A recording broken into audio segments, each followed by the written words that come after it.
ராஜா. அது எல்லாரும் சொன்னது போல ரொம்ப பெரிய முக்கியமான விஷயம் என்னன்னா, இது சாணக்கியா மட்டுமல்ல, தமிழ்நாட்டுல வழக்கமாக இந்தி கூட்டணி கூட்டங்களை மட்டுமே கவனத்துல எடுத்துட்டு அதை மட்டுமே முன்னிலைப்படுத்தக்கூடிய ஊடகங்கள் கூட இந்த கூட்டத்துல பெரும் கவனம் எடுத்திருக்காங்கிறத நம்ம ரொம்ப முக்கியமா பார்க்கணும். எல்லா ஊடகங்களுடைய பிரதான கவனம் நம்ம பார்த்திருப்போம். எல்லாருமே விஜய் பத்தி மட்டும்தான் போடுறாங்க, டிஎம்கே பத்தி மட்டும்தான் போடுறாங்க. தமிழகத்துடைய எதிர்கட்சி தலைவர் திரு எடப்பாடி பழனிசாமி 234 தொகுதிக்கும் தொகுதி வாரியா போனாரு, அந்த லைவ் போட மாட்டாங்க நிறைய பேர் வருத்தப்பட்டிருந்தாங்க. அது எல்லாத்துக்கும் ஒரு முற்றுப்புள்ளி வைக்கக்கூடிய வகையில என்டிஏ உடைய கூட்டணி பிரச்சாரத்துக்கு ஒரு பிள்ளையார் சொல்லி போடக்கூடிய வகையில இந்த கூட்டம் அமைந்திருக்கிறது.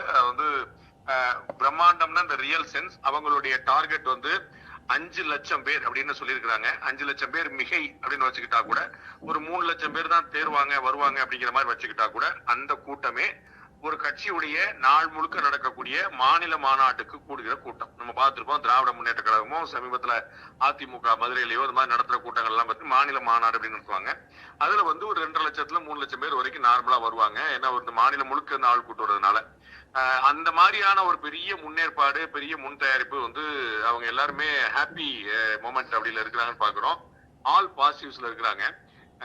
இந்த தேசிய ஜனநாயக கூட்டணி வலுவடைந்திருக்கிறது அப்படிங்கிற கருத்தை மாற்று பார்வை கொண்ட ஊடகங்கள் கூட, வெறுப்பு பார்வை கொண்ட ஊடகங்கள் கூட அதை பதிவு பண்ணியிருக்கிறாங்க அபிஷியல் அப்படிங்கிறத நம்ம பார்க்கிறோம்.